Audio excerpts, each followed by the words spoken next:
Hello everyone, আসসালামু আলাইকুম। কেমন আছেন সবাই? আই হোপ সবাই অনেক বেশি ভালো আছেন। আলহামদুলিল্লাহ, আমরাও অনেক ভালো আছি। আজ আপনাদের জন্য নতুন আরেকটি রেসিপি নিয়ে চলে এলাম। আজ শেয়ার করব দই ফুচকা। দই ফুচকা আমাদের কম বেশি সবারই অনেক বেশি প্রিয়, আর যারা যারা দই ফুচকা খেতে অনেক বেশি ভালোবাসেন, আজকের রেসিপি তাদের জন্য। তো কথা না বাড়িয়ে চলুন ফুচকা তৈরির মূল প্রস্তুত প্রণালীতে যাওয়া যাক। প্রথমে একটি বাটিতে নিয়ে নিচ্ছি মেজারমেন্ট কাপের হাফ কাপ মটর বা ডাবলি বুট। এখন এই মটরগুলো খুব ভালোভাবে ধুয়ে পর্যাপ্ত পরিমাণে পানি দিয়ে ভিজিয়ে রাখবো সারা রাত্রের জন্য। ফিরছি পরদিন সকালবেলা। দেখুন মটরগুলো ভিজে অনেকটাই ফুলে ডাবল হয়ে গিয়েছে, দেখেই বুঝতে পারছেন। এখন এই মটরগুলোকে প্রেসার কুকারে দিয়ে সেদ্ধ করে নেব। মটরগুলো দিয়ে দিয়েছি। এখন দিয়ে দিচ্ছি প্রায় 1 লিটারের মতো পানি। তার সাথে অ্যাড করে দিচ্ছি পরিমাণ মতো লবণ। মটরগুলো যেহেতু আগের দিন রাত্রে ভিজিয়ে রেখেছিলাম, সেই জন্য আর সোডা দেওয়ার প্রয়োজন পড়েনি। তবে আপনারা যদি তৎক্ষণাৎ সেদ্ধ করতে চান সেক্ষেত্রে সোডা দিয়ে নেবেন। এই পর্যায়ে মটরগুলো সেদ্ধ হয়ে গিয়েছে, প্রায় 50 মিনিটের মতো সেদ্ধ করে নিয়েছি। এখন একটি ঘুটনির সাহায্যে মটরগুলো ঘুটে একদম গুঁড়ি করে নিয়েছি, দেখে বুঝতে পারছেন। এখন চুলা থেকে নামিয়ে একটি বাটিতে তুলে নেব। এদিকে একটি বাটিতে নিয়ে নিচ্ছি 100 গ্রাম তেঁতুল। তেঁতুলটা আমি 10 মিনিট পানিতে ভিজিয়ে রাখবো। পরিমাণ মতো পানি দিয়েছি। 10 মিনিট পর ফিরে এসে বিচিগুলো ফেলে দেব। তেঁতুলের যে কাঠটা আসছে সেটাই বের করে নেব। এখন দিয়ে দিচ্ছি 1 টেবিল চামচ চিনি, হাফ চা চামচ বিট লবণ, হাফ চা চামচ জিরা গুঁড়া, হাফ চা চামচ লাল মরিচের গুঁড়া, পরিমাণ মতো লবণ দিয়ে খুব ভালোভাবে নেড়ে মিশিয়ে নিয়েছি। অন্য একটি বাটিতে নিয়ে নিচ্ছি মেজারমেন্ট কাপের 1 কাপ পরিমাণ টক দই। এই দইটা আমার ঘরেই তৈরি করা। কীভাবে পারফেক্ট টক দই তৈরি করতে হয় তার রেসিপি অলরেডি আমার চ্যানেলে আপলোড দেওয়া আছে, চাইলে সেখান থেকে দেখে নিতে পারেন।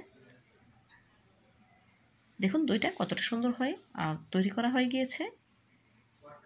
এখন দইটার সাথে অ্যাড করে নিয়েছি হাফ চা চামচ বিট লবণ, নেড়ে খুব ভালোভাবে মিশিয়ে নিয়েছি।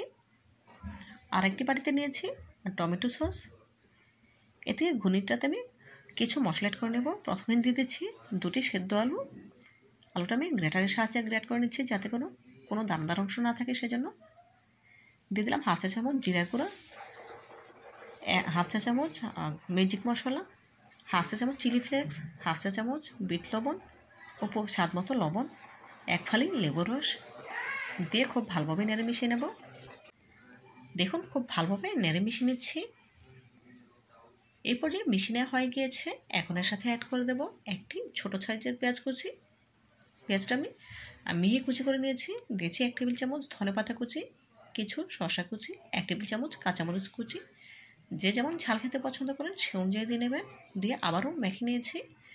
এদিকে নিয়েছি কিছু ফুচকা, বাজার থেকে কেনা ফুচকা নিয়েছি। এখন এগুলোকে ভেজে নেব।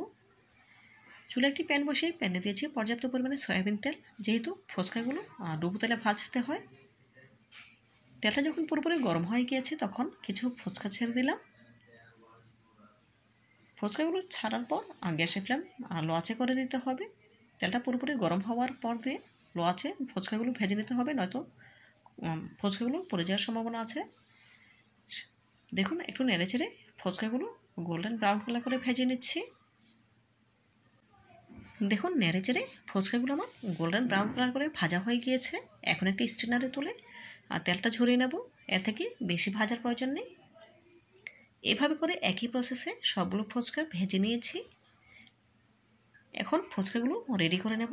দেখুন ফুচকার দুই পাশটা দুই রকম, একটা পাশ কিছুটা পুরো, অন্যটা পাশ একদম পাতলা। যে পাশটা পাতলা সে পাশটাতে ভেঙে নিয়েছি, দেখে বুঝতে পারছেন। কিছুটা পরিমাণে ঘূর্ণি ফুচকাতে দিয়ে নিয়েছি।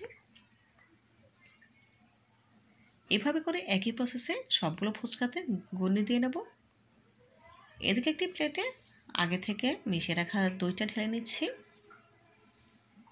দইটা আগে দিয়ে নিলে ফুচকাগুলো নড়াচড়া করবে না, খুব সুন্দরভাবে বসে থাকবে। দেখুন এক এক করে ঘুনে পরে ফুচকাগুলো দইয়ের প্লেটে দিয়ে দিচ্ছি। যেহেতু আমি দই ফুচকা করব,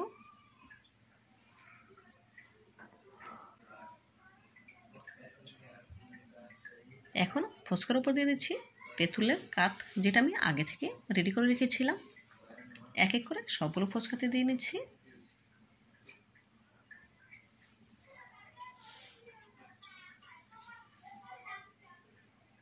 ওপর থেকে দেব দই, যেটা আমি আগে থেকে মিশিয়ে রেখেছিলাম, দিয়ে খুব সুন্দরভাবে পরিবেশন করে নিচ্ছি।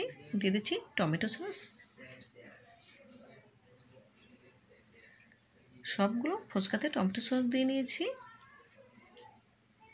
এখন ওপর থেকে কিছু কুরকুরে দিয়ে নিচ্ছি।